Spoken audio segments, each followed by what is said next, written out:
عبدالہادی ابھی صرف 1 سال کا تھا۔ وہ بار بار رانیہ کے سینے کے ساتھ چمٹنے کی کوشش کر رہا تھا۔ پہلے جو دایا عبدالہادی کو فیڈ کرا رہی تھی، عالم شاہ نے اس کو نکال دیا تھا، کیونکہ اس نے عبدالہادی کو چھپ کر اپنے ساتھ لے جانے کی کوشش کی تھی۔ رانیہ کو سمجھ نہیں آ رہی تھی کہ وہ کیا کرے۔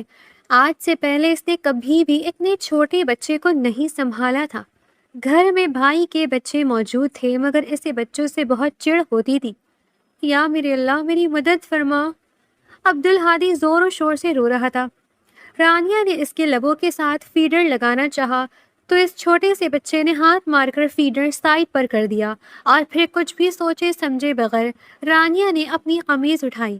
بچے کو جیسے ہی مانوس احساس ہوا وہ خاموش ہو گیا، لیکن اسی لمحے کمرے کا دروازہ ایک زوردار آواز سے کھلا تھا۔ عالم شاہ کے قدم ایک لمحے کے لیے زمین پر جم گئے تھے۔ اس کی آنکھوں میں حیرت موجود تھی۔ رانیہ کا شدت سے جی چاہ رہا تھا کہ زمین پھٹے اور وہ اس میں سما جائے۔ عالم کی نظروں میں کیا کچھ نہیں تھا، اور رانیہ کا چہرہ شرم کے مارے لال ہو گیا تھا۔ کیا یہ تمہاری دوسری شادی ہے؟ اس نے آبرو اچکاتے ہوئے سرسری انداز میں پوچھا تھا۔ اب اس کے لہجے میں حیرت کا عنصر نہیں تھا، بلکہ اس کی آواز سپاٹ تھی اور چہرے پر سنجیدگی پھیلی ہوئی تھی۔ نہیں، وہ ہکلاتے ہوئے بولی، الفاظ تو جیسے اس کا ساتھ ہی چھوڑ چکے تھے۔ ہادی پھر سے منہ پیچھے کر کے جا بجانے لگا تھا۔ وہ ابھی تک اسی حال میں ہی بیٹھی ہوئی تھی۔ عالم شاہ کی نظر جب اس کی چھاتی پر پڑی تو اس کی آنکھوں میں ایک عجیب سی چمک آ گئی تھی۔ رانیہ نے جلدی سے اپنے کپڑے درست کیے اور دوپٹے کی مدد سے خود کو چھپانے کی کوشش کرنے لگی، مگر اب تک بہت دیر ہو چکی تھی۔ وہ چھوٹے چھوٹے قدم اٹھاتا ہوا اس کے پاس آیا، عبدالہادی کو اس کی گود سے لیا اور اپنی گود میں لٹا کر اسے فیڈر سے فیڈ کرانے لگا۔ یہ کتنا چالاک بچہ ہے، مجھے لگتا ہے کہ اس کی میرے ساتھ کوئی دشمنی ہے، رانیہ نے دل ہی دل میں سوچا تھا۔ وہ بہت زیادہ گھبرائی ہوئی تھی، اس کے گال شرم کے مارے لال ہو گئے تھے اور اس کا وجود بھی تپنے لگا تھا۔ وہ یہاں سے بھاگنے کے لیے پر تول رہی تھی۔ جیسے ہی وہ کمرے سے نکلنے لگی، عالم شاہ نے اس کا بازو پکڑ کر کھینچا اور اپنے ساتھ بیڈ پر بٹھا دیا۔ ابھی میں نے تمہیں یہاں سے جانے کی اجازت نہیں دی ہے، مت بھولو کہ تم میرے حکم کی محتاج ہو، میں نے تمہیں ایک موٹی رقم ادا کی ہے۔ یہ سن کر اس نے اپنی نگاہیں جھکا لی تھی۔ آنکھوں کا کٹورا پھر سے آنسوؤں سے بھر گیا تھا۔ کچھ آنسو ٹوٹ کر اس کی ہتھیلی پر آ کر گرے تھے۔ رونے دھونے سے کچھ بھی نہیں ہوگا، اور نہ ہی اس سے میرا دل نرم ہوگا۔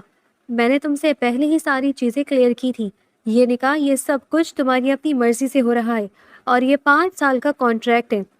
اس دوران تم مجھے اپنے قریب آنے سے بھی نہیں روک سکتی، لیکن اگر میں چاہوں تو میں کہیں بیچ میں یہ کانٹریکٹ توڑ سکتا ہوں، کیونکہ میں تمہیں رقم ادا کر چکا ہوں۔ وہ بہت ہی ظالم انسان تھا، اس کا دل بہت سخت تھا۔ یہ بات رانیہ کو شدت سے محسوس ہو رہی تھی۔ دوبارہ میرے بچے کو اس طرح سے مت رلانا اور بے وقوفانہ حرکتیں کرنے کی بھی ضرورت نہیں ہے۔ جب تک تمہارا اپنا بچہ پیدا نہیں ہو جاتا تب تک تم کسی کو بھی فیڈ نہیں کروا سکتی۔ کم از کم اتنا تو بایولوجیکل نالج ہونا چاہیے تمہارے پاس۔ وہ اس کی کانوں کی لو کو اپنے دانتوں میں دباتے ہوئے بولا تھا۔ آپ اتنے پتھر دل کیوں ہیں؟ اس نے شکایتی انداز میں عالم کی آنکھوں میں دیکھا۔ میں پتھر دل نہیں ہوں، میں بس اپنے اصولوں کا پابند ہوں۔ میرے کچھ اصول ہیں، انہی کے مطابق زندگی گزارتا ہوں۔ میری زندگی میں ہر ایک شخص کی اپنی مخصوص جگہ ہے، اور تم ٹیمپرری ٹائم کے لیے میری زندگی میں شامل ہوئی ہو۔ جب یہ 6 سال کا ہو جائے گا تو تم یہاں سے چلی جاؤ گی۔ میں نے اپنا سب کچھ، اپنی فیملی، ہر چیز داؤ پر لگا دی۔ یہ تمہارا فیصلہ تھا، بدلے میں میں نے تمہیں 50 لاکھ کی رقم دی ہے۔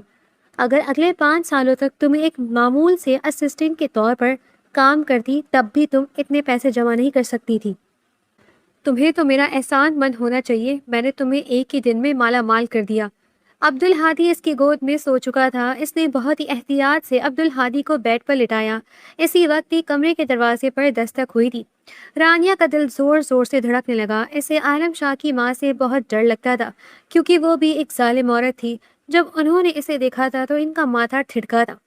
صفیہ بیگم نے اس سے ڈھیروں سوالات پوچھے تھے، مگر اس انٹرویو کے لیے عالم شاہ نے اسے ذہنی طور پر تیار کیا تھا اور اسے ایک پورا اسکرپٹ یاد کروایا تھا۔ تم یہاں پر کیا کر رہی ہو لڑکی؟ تمہیں تو اپنے کمرے میں ہونا چاہیے تھا۔ عالم شاہ کہاں پر ہے؟ وہ واش روم میں ہے، تو تم کیا اس کے باہر نکلنے کا انتظار کر رہی ہو؟ اور یہاں سے دفع ہو جاؤ، عبدالہادی بھی سو گیا ہے، اب تمہاری یہاں پر ضرورت نہیں ہے۔ 1000 بار سمجھایا میں نے تمہیں، بلا وجہ میرے بیٹے کے کمرے میں نہ رکا کرو۔ میں تم جیسی لڑکیوں کی حرکتوں سے بہت اچھے طریقے سے واقف ہوں۔ امیر لڑکا دیکھا نہیں اور فوراً سے امیر گھروں کی بہو بننے کے خواب دیکھنا شروع کر دیتی ہیں۔ اگر تمہارے دماغ میں ایسا کوئی بھی خناس بھرا ہوا ہے تو اس کو کھروچ کر نکال دو، کیونکہ یہ میں کسی بھی صورت ممکن نہیں ہونے دوں گی۔ نہیں انٹی، وہ آپ کی غلط فہمی، اپنی زبان کو لگام دو اور یہاں سے دفع ہو جاؤ، بحث مت کیا کرو۔ وہ اس کو جھٹکتے ہوئے باہر نکال چکی تھی، اس کی آنکھیں آنسوؤں سے بھری ہوئی تھی۔ وہ چھوٹے چھوٹے قدم اٹھاتی ہوئی حویلی سے باہر نکل آئی تھی۔ اس وقت وہ کھلے لان میں کھڑی تھی، اس کی نظریں آسمان پر جمی ہوئی تھیں۔ میرے اللہ، مجھے اس آزمائش سے باہر نکال دے، یہ کہہ کر وہ سسکتے ہوئے زمین پر بیٹھ گئی تھی۔ اس کے لیے یہ سب کچھ ناقابل برداشت ہو گیا تھا۔ ایک طرف عالم شاہ تھا جو اپنے لفظوں کے تیر سے ہمیشہ ہی اس کے دل کو زخمی کرتا تھا، اور دوسری طرف حویلی کے پتھر دل لوگ تھے۔ وہ ان پتھروں کی مورتیوں میں پھنس گئی تھی۔ یہاں سے فرار کا کوئی راستہ بھی نہیں تھا۔ 5 سالوں کے لیے وہ یہاں پر قید ہو گئی تھی۔ اسے روتے ہوئے تقریباً 15 منٹ ہی گزرے تھے کہ اس کو یوں محسوس ہوا جیسے کوئی اس کو گھور رہا ہو۔ اس نے دیکھا تو وہ عالم شاہ بھرپور وجاہت لیے اپنے کمرے کی بالکنی میں کھڑا تھا، اپنے ہاتھ بالکنی کی گرل پر جمائے، ہلکا سا نیچے کی طرف جھکا وہ معنی خیز انداز میں اسے گھورے چلا جا رہا تھا، اور پھر اس نے محترمہ کو آنکھوں سے اشارہ کیا۔ وہ اس اشارے کو سمجھ چکی تھی اور اگلے ہی پل اس کا دماغ خطرے کی گھنٹی بجانے لگا تھا۔ نہیں، میں ایسا نہیں کر سکتی، مجھے کچھ بھی کر کے اس انسان سے اپنے آپ کو بچانا ہوگا۔ میں اس کے قریب نہیں جا سکتی، اس انسان کی چھاپ میرے اوپر نہیں لگنی چاہیے، ورنہ سب کچھ برباد ہو جائے گا۔ اس نے بے ساختہ نفی میں سر ہلایا تھا۔ عالم کو اندازہ تھا کہ وہ اس وقت کیا سوچ رہی ہے، مگر عالم کو اس سب کی کوئی پرواہ نہیں تھی۔ اسے صرف اور صرف اپنی خواہشات کو پورا کرنا تھا۔ جو اس خوبصورت حسینہ کا نسوانی حسن دیکھ کر بے قابو ہو رہی تھی، وہ ایک بہت بڑا جاگیردار تھا۔ اسے لڑکیوں کی کمی نہیں تھی، مگر زندگی میں پہلی بار اسے کوئی لڑکی اٹریکٹ لگی تھی جو اب اس کی نکاح میں بھی موجود تھی۔ وہ کیسے اسے اپنے ہاتھوں سے نکلنے کی اجازت دے سکتا تھا؟ وہ اپنے موبائل پر ٹائپ کرنے لگا۔ رانیہ کے موبائل پر میسج کی ٹون بجی تھی۔ تم جتنا ڈیلے کرو گی میری وحشت اتنی ہی بڑھتی چلی جائے گی، آخر میں انجام کی ذمہ دار تم خود ہوگی۔ میں تمہیں 5 منٹ سے زیادہ وقت نہیں دوں گا، جلدی سے میرے کمرے میں آؤ۔ اس میسج میں حکم تھا، دہشت تھی، سب سے بڑھ کر اس لڑکی کی طلب تھی۔ آپ کی امی نے دیکھ لیا تو مسئلہ ہو جائے گا۔ وہ ٹائپ کرنے لگی، تو پھر اپنے کمرے کو لاک مت کرنا، میں تمہارے پاس آ رہا ہوں۔ یہ کہہ کر وہ واپس مڑ گیا تھا، جبکہ وہ اسی جگہ پر ہی کھڑی تھی۔ تھوڑی ہی دیر میں وہ اس کے پاس آ کر رکا۔ موسم بہت خراب تھا، آسمان پر گہرے سیاہ بادل چھائے ہوئے تھے۔ تھوڑی ہی دیر میں تیز بارش کے ہونے کا امکان تھا۔ ہم دونوں کے درمیان جو کچھ بھی ہوگا اس کو اپنے ذہن پر سوار کرنے کی ضرورت نہیں ہے۔ وہ اس کے بالوں کو پیار سے باندھتا ہوا اس کے کانوں میں جھکا، زہر خند لہجے میں بولا تھا، میں بس تم سے وہی 50 لاکھ وصول کر رہا ہوں، یہ اپنے اس چھوٹے سے دماغ میں بٹھا لو، اور ہاں، اگر اس کے علاوہ تمہیں پیسوں کی ضرورت ہو تو تم بلا جھجک مجھے کہہ سکتی ہو۔ آفٹر آل اب تم میری ضرورت پوری کرنے والی عورت بننے والی ہو۔ آپ اتنے ظالم کیوں ہوئے؟ آپ کے دل میں رحم نہیں آتا؟ آپ کیسے مجھ سے اتنی ظالمانہ باتیں کر سکتے ہیں؟ میں نے تمہیں پہلے بھی کہا تھا میری جان، ہر چیز کی قیمت ہوتی ہے جو آپ کو ادا کرنی پڑتی ہے۔ میں تم پر ظلم نہیں کر رہا ہوں، میں تو تمہارے ساتھ انصاف کر رہا ہوں۔ جو احسان میں نے تم پر کیا ہے اس کا بدلہ چکانے کا میں تمہیں ایک بہت ہی خوبصورت اور سنہری موقع دے رہا ہوں، ورنہ سوچو اگر میں تمہیں 50 لاکھ نہ دیتا، یا پھر ابھی میں وہ 50 لاکھ تم سے واپس لے لوں تو؟ یہ کہہ کر اس نے اس چھوٹی سی لڑکی کی کمر پر ہاتھ ڈال کر اسے ایک جھٹکے سے اپنے قریب کر لیا تھا اور اس کی آنکھوں پر ہلکی سی پھونک ماری۔ آپ بہت زیادہ پچھتائیں گے، آپ اپنے کیے پر پچھتائیں گے، آپ رو رو کر مجھ سے معافیا مانگیں گے، مگر میں آپ کو کبھی بھی معاف نہیں کروں گی۔ یہ کوئی فلم نہیں ہے، نہ ہی کسی ڈرامے کا شوٹنگ سین چل رہا ہے، نہ ہی کوئی ناول کا اسکرپٹ ہے، یہ حقیقی زندگی ہے میری جان۔ یہاں پر ولن ہمیشہ ولن ہی رہتا ہے، اور تم یہ سمجھ لو گی تو تمہارے لیے مزید آسانی ہو جائے گی کہ میں تمہاری زندگی کا ولن ہوں، ہیرو نہیں۔ میرے جیسے ولن کے ہوتے ہوئے تمہاری زندگی میں کبھی ہیرو آ بھی نہیں سکتا۔ وہ اس کی گرفت میں کسی بن پانی کی مچھلی کی طرح پھڑ پڑا رہی تھی اور آزاد ہونے کی کوششیں کر رہی تھی۔ اگلے ہی لمحے وہ اسے اپنے کندھوں پر اٹھا چکا تھا اور لمبے لمبے ڈگ بھرتا ہوا اس کے کمرے کے اندر داخل ہوا تھا۔ جلدی سے فریش ہو کر آ جاؤ، اچھی طرح سے نہانا، یا پھر اگر تم کہو تو میں… نہیں، اس کی ضرورت نہیں ہے، وہ نفرت سے سب جھٹکتے ہوئے بولی تھی۔ مجھ سے نفرت کرو گی تب بھی پریشانی رہو گی۔ چیزوں کو نظر انداز کرنا سیکھو۔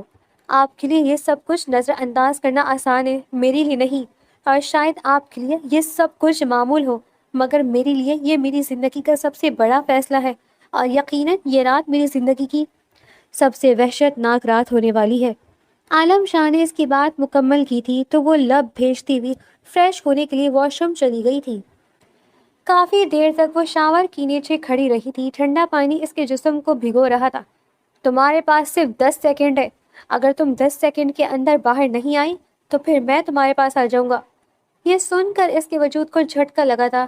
10 سیکنڈ میں وہ کیا کر سکتی تھی؟ پہلے جلدی سے تولیے کو اپنے گرد لپیٹ لیا۔ جس بات کا ڈر تھا وہی ہوا تھا۔ اس کی بے وقوفی کی انتہا تو یہ تھی کہ اس نے واش روم کا دروازہ لاک ہی نہیں کیا تھا، جسے دیکھ کر عالم شاہ مسکرا دیا۔ شاید تمہیں مجھ پر کچھ زیادہ ہی اعتبار تھا۔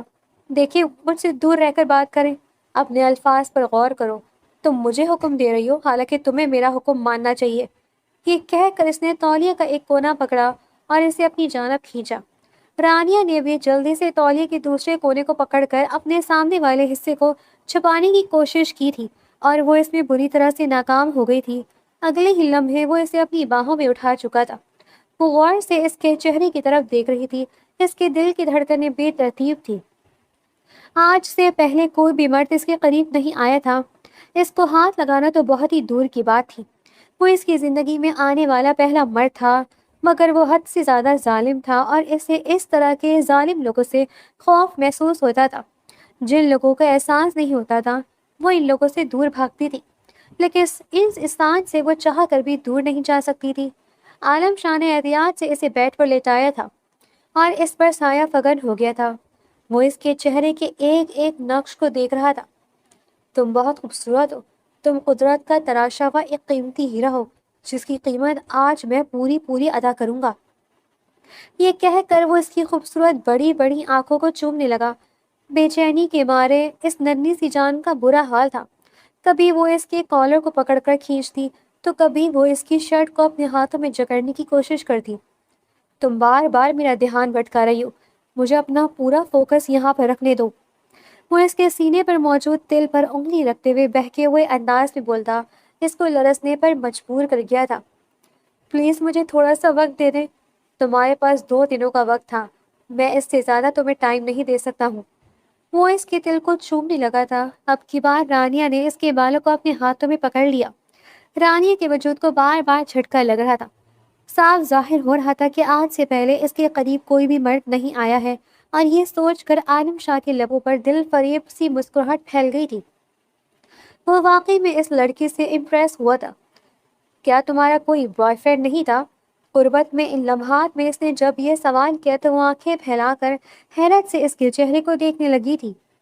میں بوائے فرینڈ نہیں بناتی۔ اس نے اپنے آپ کو چھپانے کی کوشش کی تو پھر سے وہ اس کے دونوں ہاتھوں کو اپنے ہاتھوں میں لے کر انہیں تکلیف کے ساتھ پن کر چکا تھا۔ اور کیا میں اس کی وجہ پوچھ سکتا ہوں؟ میں نہیں چاہتی کہ کوئی شخص مجھے استعمال کرے، لیکن نہ چاہتے ہوئے بھی تم استعمال ہو رہی ہو۔ یہ میری قسمت کی ستم ظرفی ہے، ورنہ میں نے ایسا کبھی بھی نہیں چاہا تھا، اور ہو سکتا ہے یہ اللہ تعالیٰ کی طرف سے کوئی آزمائش ہو۔ میں ہمیشہ سے ہی ایک ایسے شخص سے شادی کرنا چاہتی تھی جو میری عزت کرے، جو مجھ سے بے تحاشا محبت کرے، اور جو مرتے دم تک میرا ساتھ نبھائے۔ وہ اپنی گردن پیچھے کی طرف گرا کر ہنسنے لگا۔ آج کل کے دور میں کوئی کسی کا مرتے دم تک ساتھ نہیں نبھاتا ہے، یہ صرف کتابی باتیں ہیں۔ اس فلسفی دنیا سے تم جتنی جلدی باہر نکلو گی تمہارے لیے اتنا ہی بہتر ہوگا۔ وہ اس سے الگ ہو گیا تھا اور بے چینی سے اپنے بالوں میں ہاتھ پھیرنے لگا تھا، جبکہ وہ خالی خالی نظروں سے اس کے چوڑے سینے کو دیکھ رہی تھی۔ اسے لگا کہ سب کچھ ختم ہو گیا ہے، اس کا دل سکون میں آ گیا تھا۔ چلو وہ محفوظ تھی، لیکن وہ کمرے سے باہر نہیں نکلا تھا، بلکہ اس نے جا کر لائٹ آف کر دی تھی۔ اصل کہانی تو اب شروع ہونے والی تھی۔ رانیہ گہری سانس خارج کرتے ہوئے تکیے پر اپنا سر گرا چکی تھی۔ جیسے جیسے رات سرکتی چلی جا رہی تھی وہ اس میں ڈوبتا چلا جا رہا تھا۔ اس کی سختیاں نرمی میں تبدیل ہو گئی تھی۔ اور اس کی شدت بھی بڑھنے لگی تھی۔ لیکن اس کی شدتوں میں تکلیف نہیں تھی، وہ ایک بہت ہی پیارا احساس دلا دینے والا لمس تھا۔ جب صبح رانیہ کی آنکھ کھلی تو اس نے دیکھا کہ وہ کہیں بھی موجود نہیں تھا۔ کمرے میں موجود ڈریسنگ ٹیبل کے شیشے پر ایک سٹیکی نوٹ لکھا ہوا تھا۔ وہ شیشے کے سامنے جا کر کھڑی ہوئی تو اس کی نظر بے ساختہ اپنے حولیے پر پڑی۔ اس وقت اس نے اسی ظالم شخص کی شرٹ پہنی ہوئی تھی اور اس کے چہرے پر بھی عالم شاہ کی قربت کے رنگ موجود تھے۔ رات کے منظر کسی فلم کی طرح اس کی آنکھوں کے سامنے گھومنے لگے تھے۔ وہ ڈریسنگ ٹیبل کا سہارا لے کر کھڑی ہوئی۔ یا میرے اللہ، یہ میں نے کیا کر دیا؟ ایسا نہیں ہونا چاہیے تھا، سب کچھ برباد ہو گیا ہے۔ میں اسے کیسے اپنے قریب آنے دے سکتی ہوں؟ اسے اتنا آگے نہیں آنا چاہیے تھا۔ جب اسے اس چیز کا احساس ہوا کہ وہ بھی رات کے وقت بہک گئی تھی تو اس کے پچھتاووں میں اضافہ ہو گیا تھا۔ اس کا دل کر رہا تھا کہ اس کمرے میں موجود ہر چیز کو تہس نہس کر دے اور اس حویلی کو بھی آگ لگا دے جہاں سے یہ سب کچھ شروع ہوا تھا۔ اس نے آگے بڑھ کر سٹیکی نوٹ اتارا۔ وہاں پر لکھا ہوا تھا کہ یوں سمجھو جیسے کچھ ہوا ہی نہیں ہے۔ یہ پڑھ کر اس نے تکلیف سے اپنی آنکھیں بند کر لی تھی۔ تو کیا میں وہ سب کچھ بھول جاؤں؟ کیا اس سب کی اس ظالم انسان کے نزدیک کوئی اہمیت نہیں ہے؟ وہ اتنا گھٹیا کیسے ہو سکتا ہے؟ اللہ کرے کہ وہ مر جائے۔ روتے ہوئے وہ زمین پر بیٹھ گئی تھی۔ مجھے نفرت ہے تم سے عالم شاہ۔ اگر میرا بس چلے تو میں تمہارا گلا اپنے ہاتھوں سے دبا دوں۔ میں تمہیں ایک ظالمانہ موت دینا چاہتی ہوں۔ تم سوچ بھی نہیں سکتے کہ تم نے مجھے کتنی تکلیف دی ہے۔ پہلی بار کوئی مرد اس کے پاس آیا تھا تو وہ بھی صرف اور صرف ایک رات کے لیے۔ کیا وہ اس قابل تھی؟ کیا اس کی اتنی ہی اہمیت تھی؟ کیا وہ اتنی بے مول تھی کہ اسے صرف استعمال کیا جاتا، اپنی ضرورت کے تحت اس کو یوز کیا جاتا اور پھر فالتو چیز کی طرح کمرے کے کونے میں لا کر پھینک دیا جاتا؟ اس کا کمرے کا دروازہ بجا تو وہ ہوش کی دنیا میں آئی تھی۔ او بی بی، جلدی سے باہر آؤ، بڑی بیگم صاحبہ تمہارا انتظار کر رہی ہیں۔ عبدالہادی کا رو رو کر برا حال ہو گیا ہے، اب کیا روز تمہارے پاس بلاوے لے کر آنا پڑے گا؟ وہ حویلی میں کام کرنے والی ہی ایک ملازمہ تھی اور صفیہ بیگم کے بہت نزدیک تھی۔ اسی وجہ سے ہی وہ ہر کسی کے ساتھ ہی بدتمیزی کرتی تھی۔ کسی دوسری ملازمہ میں یہ ہمت نہیں تھی کہ وہ اس کے ساتھ بحث کر سکے، کیونکہ وہ فوراً سے صفیہ بیگم سے جا کر شکایتیں لگاتی تھی اور باتیں بڑھا چڑھا کر بتاتی تھی۔ آ رہی ہوں میں، تھوڑا سا صبر کر جاؤ۔ تم اسے اپنے ساتھ اپنے کمرے میں لے کر کیوں نہیں گئی؟ جیسے ہی وہ لاؤنج کے اندر داخل ہوئی، صفیہ بیگم نے عبدالہادی کو اس کی گود میں دیا تھا۔ آپ نے ہی تو کہا تھا کہ میں اس کو یہیں پر ہی چھوڑوں اور خود دفع ہو جاؤں۔ اس نے انہی کے الفاظ یاد کروائے تھے۔ تم آخر خود کو سمجھتی کیا ہو؟ کیا ہو رہا ہے؟ عالم شاہ کے آنے پر وہ دونوں ہی اس کی طرف متوجہ ہو گئے تھے۔ وہ تو نگاہیں اٹھا ہی نہیں پا رہی تھی اور اسے لگتا تھا کہ اگلے کچھ دنوں تک وہ اس کا سامنا بھی نہیں کر سکتی تھی۔ میں آپ سے بات کر رہا ہوں محترمہ، وہ ہلکا سا اس کی طرف جھکتے ہوئے بولا تو وہ 2 قدم پیچھے کی طرف ہو کر کھڑی ہو گئی تھی۔ میں آپ کو دوبارہ شکایت کا موقع نہیں دوں گی، میں عبدالہادی کو بالکل اپنے بچے کی طرح پالوں گی۔ یہ سن کر وہ دل فریب انداز میں مسکرا دیا تھا۔ مجھے آپ سے یہی امید ہے، یہی تو وجہ ہے کہ میں نے آپ کو کام پر رکھا ہے۔ آپ کی قابلیت کی وجہ سے ہی آپ کو خاصے پیسے مل رہے ہیں، تو مہربانی کر کے اپنی کمائی حلال کریں، حرام کر کے قیامت کے دن کے لیے اپنے لیے مشکلات کھڑی مت کریں، ورنہ حساب کتاب کا معاملہ بہت مشکل ہو جائے گا۔ جی میں سمجھ گئی ہوں سر۔ امی جان، مجھے آپ سے ایک ضروری بات کرنی تھی۔ شاید ہو سکتا ہے کہ اس کے کان عالم شاہ کی بات پر تھے، مگر صفیہ بیگم نے اسے ہاتھ کے اشارے سے وہاں سے چلے جانے کا کہا تھا۔ وہ عبدالہادی کو لے کر اس کے کمرے میں آ گئی تھی۔ اگلے کچھ دنوں تک وہ اپنا زیادہ تر وقت اسی بچے کے ساتھ ہی گزارتی تھی۔ پہلے تو اسے بچوں سے شدید نفرت تھی۔ اس کے چاچو جان کے بھی بچے تھے۔ جب بھی وہ اس کے گھر میں آتے تھے تو وہ ان کو مار کر بھگا دیتی تھی۔ محلے کے بچوں کو بھی اس نے ٹیوشن پڑھایا تھا، مگر وہ پڑھاتی کم تھی اور مارتی زیادہ تھی۔ ایک 3 سال کے بچے کو ہینڈل کرنا بہت ہی مشکل کام تھا۔ عبدالہادی تو ابھی صرف 1 سال اور کچھ ماہ کا تھا۔ وہ بالکل ماؤں کی طرح اس کی پرورش کرنے لگی تھی۔ اس دوران وہ اپنے بھائی کو بھی کال کرنے کی کوشش کرتی، مگر ان کا نمبر مسلسل بند جا رہا تھا۔ ہو سکتا ہے کہ بھائی کو وہاں پر نوکری مل گئی ہو تو میں ان سے 50 لاکھ لے کر اس انسان کو واپس کر دوں گی اور یہاں سے ہمیشہ ہمیشہ کے لیے چلی جاؤں گی۔ لیکن اس کی چھاپ جو میرے وجود پر لگ چکی ہے، کچھ بھی نہیں ہوگا، سب کچھ ٹھیک ہو جائے گا۔ اس بارے میں کسی کو بھی نہیں پتہ چلے گا، لیکن اگر میں امید سے ہو گئی تو؟ بہت سے ہی سوال اس کے ذہن میں آ رہے تھے اور خود کو جواب دیے جا رہی تھی۔ اسی وقت عالم شاہ اس کے کانوں میں جھکا تھا اور اپنی مخصوص بھاری آواز میں بولتا اس کو اچھلنے پر مجبور کر گیا تھا۔ میری طبیعت خراب ہے، بیویوں کی طرح بہانے مت کرو، کیونکہ ہم دونوں کے درمیان میاں بیوی والا رشتہ نہیں ہے۔ تم میری جانتی ہو کہ آپ کی ضرورت پوری کرنے کے لیے یہاں پر ہوں، لیکن میں بھی اب ایک انسان ہوں، مجھے بھی بخار ہو سکتا ہے اور ابھی میں بہت زیادہ تھکی ہوئی ہوں۔ تو میری جان اتنا غصہ کرنے کی کیا ضرورت ہے؟ تم مجھے بتاؤ، میں تمہارا سارا بخار ٹھیک کر دوں گا۔ میں تمہیں وہ میڈیسن دوں گا جس کے بعد تمہیں کبھی بھی بخار نہیں ہو پائے گا۔ وہ اپنی انگلیوں کے پوروں سے اس کے گالوں کو چھوتا ہوا خباثت بھرے انداز میں مسکراتا۔ اسی وقت اسے دنیا کا سب سے زہریلا سانپ معلوم ہو رہا تھا۔ میں نہیں آؤں گی، تمہیں آنا پڑے گا۔ پچھلی بار جو کام میں نے ادھورا چھوڑا تھا، اس بار اس کام کو تکمیل تک پہنچانا ہے۔ اس کے لاکھ انکار کے باوجود بھی وہ اس کو اپنے کمرے میں لے کر گیا تھا۔ اس دن صفیہ بیگم حویلی میں موجود نہیں تھی۔ اسے ایک نوکرانی نے عالم شاہ کے کمرے میں داخل ہوتے ہوئے دیکھ لیا تھا۔ اس بارے میں ان دونوں کو ہی پتہ نہیں تھا۔ اس نوکرانی کا نام بانو تھا۔ وہ پچھلے 5 سالوں سے اس حویلی میں کام کر رہی تھی۔ صبح کے وقت جب وہ اس کے کمرے سے باہر نکلی تو اس کے بھیگے ہوئے بال دیکھ کر بانو کے لبوں پر معنی خیز سی مسکراہٹ پھیل گئی۔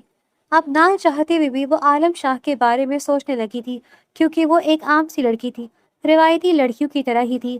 ایک انسان کے ساتھ اس کا اتنا بڑا تعلق بن چکا تھا، وہ کیسے اس کو نظر انداز کر سکتی تھی؟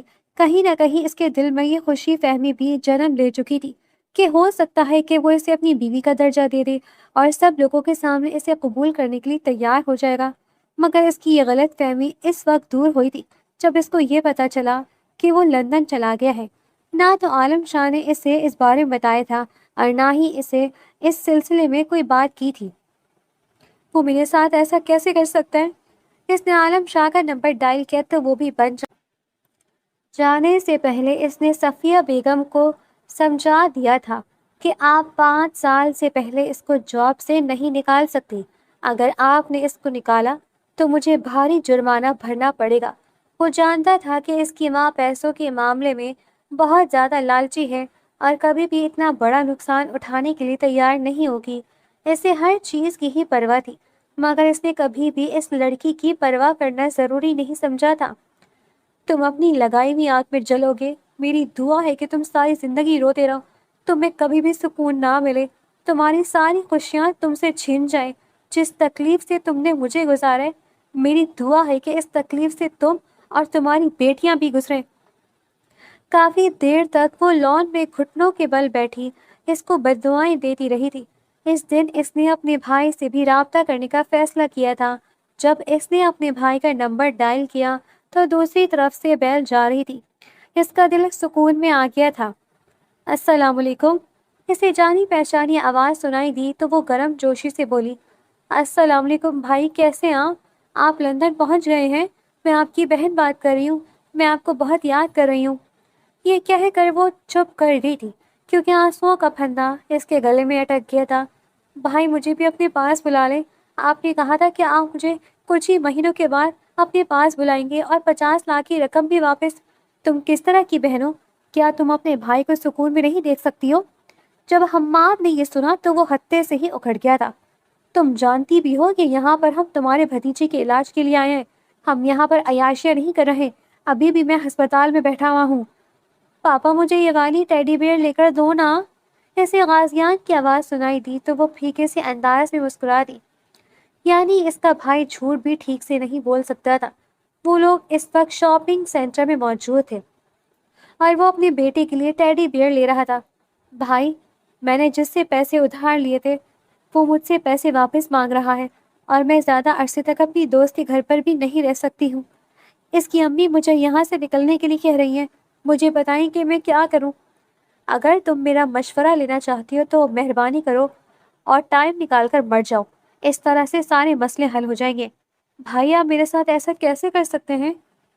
یار کیوں دماغ خراب کر رہی ہو تم؟ مجھے پہلے ہی میری زندگی میں بہت سی پریشانیاں ہیں، تم نے جو کرنا ہے کرو، جہاں جانا ہے جاؤ، مگر میرا پیچھا چھوڑ دو، دوبارہ مجھے کال مت کرنا۔ تمہیں اتنا بڑا اور جوان کر کے میں نے پہلے ہی تم پر بہت بڑا احسان کیا ہے، جا کر کوئی نوکری ڈھونڈو اور کسی ہاسٹل میں رہائش اختیار کرو، اب مجھے کال مت کرنا۔ رانیہ کو غموں پر غم ملتے جا رہے تھے۔ اس نے اپنے کندھے پر ہاتھ رکھا اور خود ہی گلے لگانے کی کوشش کی۔ رانیہ، تم حوصلہ رکھو، سب کچھ ٹھیک ہو جائے گا۔ وہ رو رہی تھی اور اپنے آپ کو تسلیاں دے رہی تھی، کیونکہ اب اس کے پاس کوئی بھی نہیں تھا جس کے گلے لگ کر وہ رو سکتی تھی۔ اس کی تو کوئی سہیلی بھی نہیں تھی جس سے وہ اپنے دل کا حال بیان کرتی۔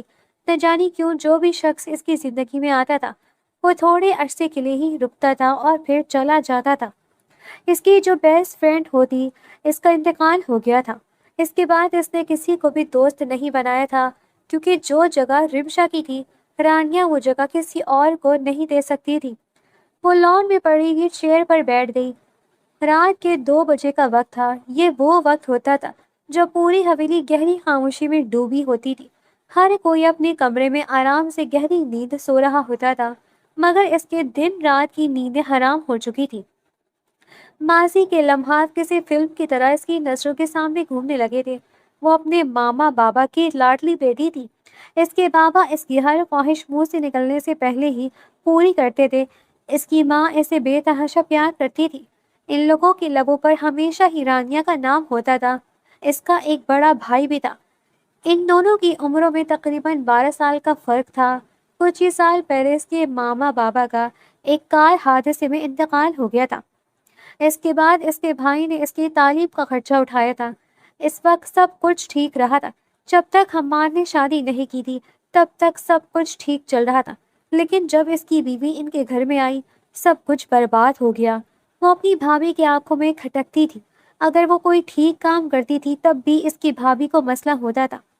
ایک بار تو اس کی بھابھی نے حد ہی کر دی تھی۔ وہ اس کا نکاح ایک شرابی اور جواری سے کروانے والی تھی۔ یہ تو شکر تھا کہ بروقت پتہ چل گیا تھا۔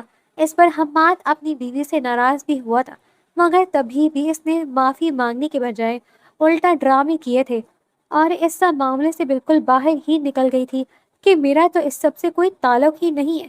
میں تو تمہاری بہن کی بہتری کے لیے کہہ رہی تھی، مجھے کیا پتا تھا کہ وہ لوگ دھوکہ دیں گے۔ حالانکہ یہ سب اس کی پلاننگ سے ہوا تھا۔ جب اس کا بھتیجا اس دنیا میں آیا تو بھابھی کو پر ہی لگ گئے۔ وہ خود کو ہواؤں میں اڑتا ہوا محسوس کر رہی تھی۔ انہوں نے رانیہ کو اہمیت دینا بالکل بند ہی کر دیا تھا، لیکن پہلے حماد اس کو پاکٹ منی دیتا تھا، اب وہ بھی حماد اس سے پیسوں کا مطالبہ کرتا تھا۔ میں نے تمہیں اتنی محنت سے پڑھایا ہے، جا کر کوئی نوکری کیوں نہیں کرتی ہو؟ سارا دن گھر پر بیٹھ کر روٹیاں توڑتی رہتی ہو۔ ایک دن جب اس کے بھائی نے اس سے یہ بات کہی تو یہ بات اس کی عزت نفس پر جا کر لگی تھی۔ بڑی مشکل سے اسے ایک کمپنی میں نوکری ملی تھی۔ تقریباً 2 سالوں تک وہ اسی کمپنی میں ہی کام کرتی تھی۔ اسے جو بھی تنخواہ ملتی تھی وہ لا کر اپنی بھابھی کے ہاتھوں میں رکھ دیتی تھی۔ کچھ پیسے وہ اپنے پاس رکھتی تھی جو مہینے کے اینڈ پہ اس کی بھابھی اسے پھر سے چھین لیتی تھی۔ حالانکہ اسے کسی بھی چیز کی تمنا نہیں تھی اور نہ ہی اس کے پاس خواہشوں کی بڑی لسٹ موجود تھی۔ وہ اپنی زندگی میں صرف سکون ہی چاہتی تھی۔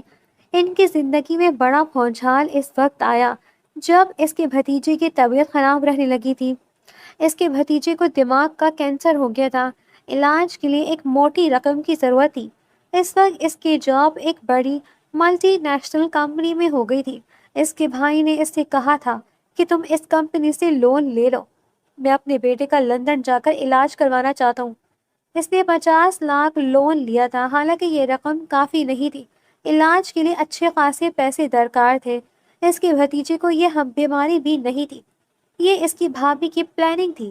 وہ پچھلے کافی عرصے سے پیسے اکٹھے کر رہے تھے تاکہ لندن میں جا کر شفٹ ہو سکے۔ وہ یہ چاہتی تھی کہ جانے سے پہلے وہ اپنی نند سے اچھے خاصے پیسے وصول کر کے جائیں۔ آفٹر آل اس کے شوہر نے اتنے عرصے تک اس کی نند کو کھلایا تھا۔ رانیہ نے جب اپنے کمپنی اونر عالم شاہ سے لون کی بات کی تھی تو بدلے میں عالم شاہ نے اس کے سامنے شرط رکھی تھی، میں تمہیں 50 لاکھ دینے کے لیے تیار ہوں، لیکن پھر بدلے میں تمہیں میرے بیٹی کی کیئر ٹیکر بننا ہوگا اور تم ایک ایگریمنٹ پر سائن کرنا ہوگا۔ تم اس ایگریمنٹ کے سارے رول پڑھ سکتی ہو۔ اس رول میں ایک رول یہ بھی تھا کہ وہ اس سے نکاح کرے گی، مگر اس نے ایگریمنٹ کو پڑھے بغیر ہی اس پر سائن کر دیا تھا۔ بعد میں اسے شدت سے اپنی غلطی کا احساس ہوا تھا، مگر بہت دیر ہو چکی تھی۔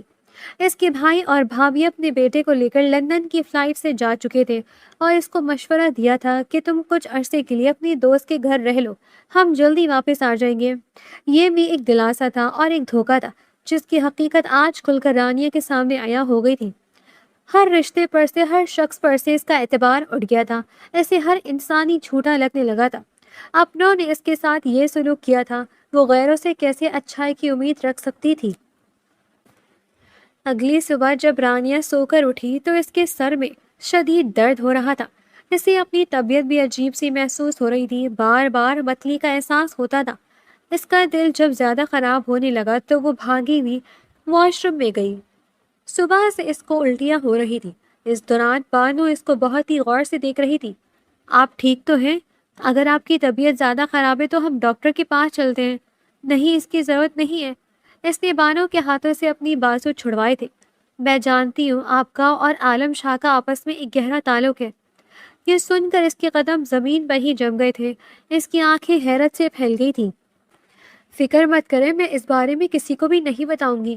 میں نے تو پہلے دن ہی نوٹ کر لیا تھا جب وہ آپ کی طرف پسندیدہ نظروں سے دیکھ رہے تھے، لیکن مجھے حیرانگی ہو رہی ہے، اگر وہ آپ کو اتنا ہی پسند کرتے ہیں تو وہ آپ کو اپنے ساتھ لے کر کیوں نہیں گئے؟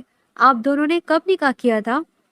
وہ اب پرجوش انداز میں اس سے سوال پر سوال کیے جا رہی تھی۔ یہ نکاح نہیں تھا بلکہ ایگریمنٹ تھا۔ ایگریمنٹ؟ وہ کیا ہوتا ہے؟ وہ نوکرانی حد سے زیادہ جاہل تھی۔ کچھ بھی نہیں، بس بھول جاؤ اس کو۔ وہ جلدی واپس آ جائیں گے، پھر آپ ان سے دھوم دھام سے شادی کیجیے گا۔ لیکن صفیہ بیگم کو بنانا تھوڑا سا مشکل ہو جائے گا کیونکہ وہ آپ سے نفرت کرتی ہیں۔ نوکرانی نان سٹاپ بولتے چلی جا رہی تھی کہ رانیہ کو پھر سے وامٹنگ شروع ہو گئی۔ وہ اسے لے کر ہسپتال گئی تو اس کو پتا چلا کہ وہ امید سے ہے۔ ہمیں صفیہ بیگم کو اس بارے میں بتانا ہوگا۔ تم پاگل تو نہیں ہو گئی ہو؟ ہم اس بارے میں کسی کو بھی نہیں بتا سکتے ورنہ قیامت آ جائے گی۔ عالم شاہ نے نکاح کو کسی کو بھی بتانے سے منع کیا تھا، تو پھر اس نکاح کا مطلب کیا تھا؟ کیا انہوں نے آپ سے شادی صرف آپ کو استعمال کرنے کے لیے؟ یہ کہہ کر وہ چپ کر گئی تھی۔ اگلے ہی پل رانیہ اس کے گلے لگ گئی اور پھوٹ پھوٹ کر رونے لگی۔ میں اس بچے کو اس دنیا میں نہیں لانا چاہتی، مگر مجھ میں اتنی ہمت بھی نہیں ہے کہ میں اس کو ختم کر سکوں۔ مجھے ہر حال میں یہ سب کچھ برداشت کرنا ہوگا۔ وہ اس کے ساتھ واپس حویلی میں آ چکی تھی جہاں پر صفیہ بیگم پہلے سے ہی اس کا انتظار کر رہی تھی۔ ہم تمہیں اچھی طرح پیسے دے رہے ہیں اور تمہارا کام صرف یہ ہے کہ میرے پوتے کا خیال رکھتی ہو۔ اب تمہیں حویلی کے کام بھی کرنے ہوں گے۔ یہ سن کر وہ حیران رہ گئی تھی۔ یہ سب کچھ تو اس کے ایگریمنٹ میں شامل نہیں تھا۔ تم کچن کا کام سنبھالو گی اور رات کا کھانا بنایا کرو گی۔ اس کے علاوہ صبح کا ناشتہ بنانا بھی تمہاری ذمہ داری ہے۔ اس نے احتجاج کرنا چاہا مگر صفیہ بیگم نے اس کو ڈانٹ کر خاموش کروا دیا۔ وہ ویسی بھی بہت ہی خاموش طبع تھی، زیادہ بات ہی نہیں کرتی تھی اور نہ ہی کسی سے بحث کرتی تھی۔ اس نے اپنے آپ کو حالات کے رحم و کرم پر چھوڑ دیا تھا۔ صفیہ بیگم ان کے بیٹے سے بھی زیادہ ظالم تھی۔ امید سے ہونے کی وجہ سے اس کی طبیعت ویسے بھی بہت زیادہ خراب رہتی تھی۔ اس دوران اس نے کئی بار عالم شاہ سے رابطہ کرنے کی کوشش کی، لیکن ایک بار تو ایسا ہوا جیسے ہی عالم شاہ نے اس کی آواز سنی، اس نے کال کاٹ دی۔ یہ سب دیکھ کر اس کا دل ٹکڑے ٹکڑے ہو گیا تھا۔ اس رات بھی وہ بہت زیادہ روئی تھی۔ اس نے اپنے دل سے ہر طرح کی خوش فہمی کو کھروچ کر باہر نکال دیا تھا۔ اب وہ خود کو بہت زیادہ مصروف رکھتی تھی۔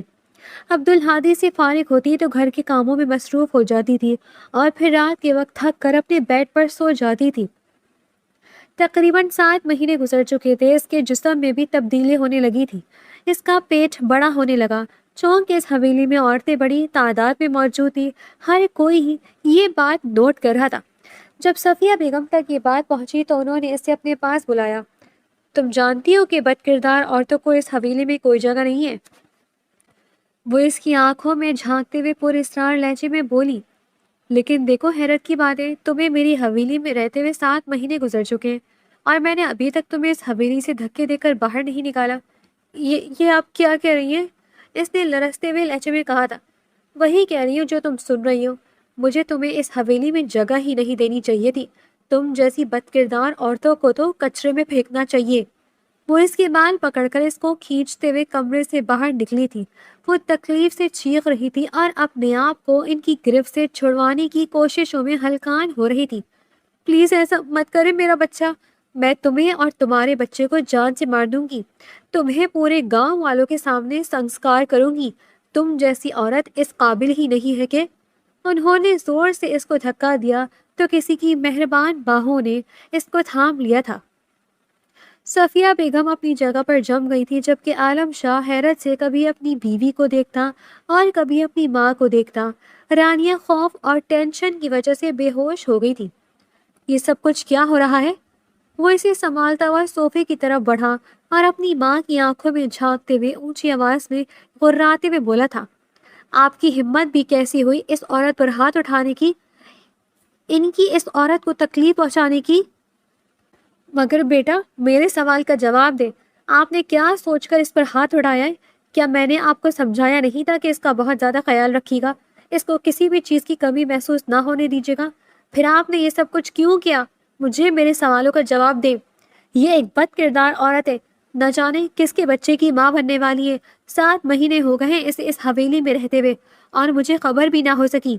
یہ میرے بچے کی ماں بننے والی ہے، یہ میری بیوی ہے اور اس کی کھوک میں جو بچہ پل رہا ہے وہ میرا ہے۔ صفیہ بیگم کو لگا تھا کہ ساتوں آسمان ان کے سر کے اوپر آ کر گر گئے ہیں۔ یہ تم کیا کہہ رہے ہو؟ تم مذاق کر رہے ہو نا؟ میں مذاق نہیں کر رہا، میں سچ کہہ رہا ہوں۔ میں نے اس لڑکی سے نکاح کیا تھا، یہ میری بیوی ہے۔ تو تم ایسا نہیں کر سکتے؟ انہیں اپنی آواز کسی گہری کھائی سے آتی ہوئی معلوم ہو رہی تھی۔ آپ نے اسے جو تکلیف پہنچائی ہے، آپ کو اس سے اپنے رویے کی معافی مانگنی ہوگی۔ میں اس 2 ٹکے کی لڑکی سے معافی نہیں مانگوں گی۔ عالم شاہ اسے اپنی گود میں اٹھاتا ہوا کمرے کی طرف بڑھ گیا تھا۔ یہ دیکھ کر اس کا دل خون کے آنسو رو رہا تھا کہ اس کے بازوؤں پر، ہاتھوں پر جگہ جگہ جلنے کے نشانات تھے۔ کیا یہ لوگ اس کو تکلیفیں پہنچاتے رہے تھے؟ کیا اس کی غیر موجودگی میں اس کے ساتھ ملازمہ جیسا سلوک ہوتا رہا تھا؟ عبدالہادی کمرے میں آرام سے سو رہا تھا۔ وہ پہلے سے بھی زیادہ ہیلدی ہو گیا تھا اور بہت زیادہ پیارا بھی، لیکن فی الحال اسے اپنے بیٹے کی نہیں بلکہ اپنی بیوی کی ٹینشن تھی۔ مجھے تمہیں یہاں پر اکیلا چھوڑ کر نہیں جانا چاہیے تھا، مجھے معاف کر دو پیاری لڑکی۔ وہ اب پیار سے اس کے گالوں پر انگلیاں پھیر رہا تھا اور اس کے بالوں میں بھی ہاتھ چلا رہا تھا، لیکن وہ ہوش و حواس سے بیگانہ تھی۔ اس وقت ہی بانو کمرے کے اندر داخل ہوئی۔ صاحب جی، مجھے آپ سے ایک بہت ہی ضروری بات کرنی ہے۔ اگر آپ بیگم صاحبہ کو خوش دیکھنا چاہتے ہیں تو آپ ان کو چھوڑ دیں، آپ ان کی زندگی سے ہمیشہ ہمیشہ کے لیے نکل جائیں۔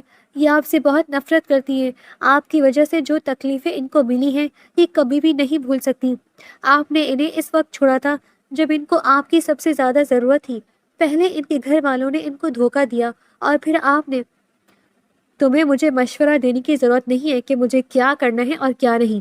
یہ میری بیوی ہے، یہ ہمیشہ میرے ساتھ ہی رہے گی۔ میں مر جاؤں گا لیکن اسے کبھی بھی خود سے الگ نہیں کروں گا۔ اگر آج جذباتی ہونے کے بجائے 7 مہینے پہلے آپ عقل مندی کا مظاہرہ کرتے تو حالات بہت زیادہ بہتر ہوتے۔ آپ کی وجہ سے آپ کی بیوی نے ذہنی تکلیف اٹھائی ہے۔ اللہ اس بچے کو صحت والی زندگی دے، مگر جس طرح کے حالات سے آپ کی بیوی گزری ہے، ڈاکٹرز کا کہنا ہے کہ بچہ اب نارمل پیدا ہو سکتا ہے۔ عالم شاہ کو لگا تھا کہ کسی نے اس کا دل مضبوطی سے اپنے ہاتھوں میں دبوچ لیا ہو۔ یہ ساری باتیں میں آپ کو اس لیے بتا رہی ہوں کہ شاید آپ کے اندر تھوڑا سا احساس پیدا ہو جائے۔ میں کہہ رہا ہوں ابھی اور اسی وقت میری نظروں کے سامنے سے دفع ہو جاؤ بانو۔ بانو خاموشی سے اس کے کمرے سے چلی گئی تھی۔ وہ کسی ہارے میں جواری کی طرح دونوں کندھے جھکائے کاؤچ پر بیٹھا ہوا تھا۔ اس نے فیملی ڈاکٹر کو کال کر دی تھی۔ لیڈی ڈاکٹر وہاں پر آئی تو اس نے عالم شاہ کی اچھی خاصی عزت افزائی کی تھی۔ آپ ان کو کس طرح کے ماحول میں رکھ رہے ہیں؟ تھوڑا سا خدا کا خوف کر لیں۔ اگر آپ کو یہ بچہ نہیں چاہیے تھا تو پھر اس رات لائٹ بند کر کے جلدی سو جاتے۔ عالم شاہ نے یہ سن کر غصے سے اس کو گھورا تھا، مگر ڈاکٹر کو تو جیسے کوئی پرواہ ہی نہیں تھی۔ اپنی بیوی کا بہت زیادہ خیال رکھیں، انہیں ہر طرح کی ذہنی ٹینشن سے دور رکھیں۔ اگر آپ چاہتے ہیں کہ آپ کی بیوی اور بچہ دونوں زندہ بچ جائیں تو آپ کی یہ تھوڑی سی زحمت تو کرنی ہی ہوگی، اور اگر دوبارہ بچہ پیدا کرنے کا خیال آیا تو پہلے سے یہ سوچیے گا کہ آپ اپنی بیوی کا خیال رکھ سکتے ہیں یا نہیں۔ یہ کہہ کر وہ رکی نہیں تھی بلکہ وہاں سے چلی گئی تھی کہ آج میری زندگی میں ان چھوٹے موٹے لوگوں کے ہاتھوں ذلیل ہونا لکھا ہے۔ وہ کوف سے اپنا سر جھٹکتے ہوئے بولا۔ اس نے دیکھا کہ رانیہ نے اپنی نگاہیں اس پر جمائی ہوئی تھی۔ مجھے یہاں سے جانا ہے، مجھے آپ کے ساتھ نہیں رہنا۔